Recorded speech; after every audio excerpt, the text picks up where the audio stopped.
மலேசியாவுக்கு போலாமா? ஆமா, எங்க மாமா ரூம்ல இருந்து திருச்சி ஏர்போர்ட்டுக்கு ஆட்டோல கிளம்பிட்டோம். ஏர்போர்ட்டுக்கு வந்து நான் எங்க மாமா சின்ன தலை ஜாலியா நடந்து போயிட்டு இருந்தோம். அப்புறம் எங்க அத்தை வெயிட் செக் பண்ணாங்க. வெயிட்ல கரெக்டா இருந்துச்சு. அடுத்து போர்டிங் போட போனோம். போர்டிங் முடிச்சுட்டு ஃப்ளைட் ஏற போயிட்டு இருந்தோம். இந்த மாமானா எங்களுக்கு பேக் தூக்க ஹெல்ப் பண்ணாங்க. அப்புறம் ஃப்ளைட்டுக்குள்ள வந்துட்டோம்.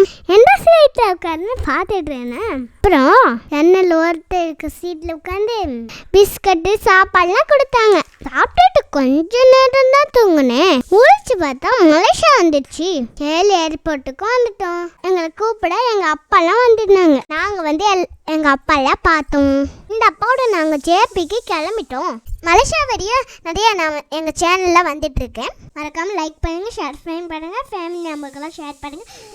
பாய்.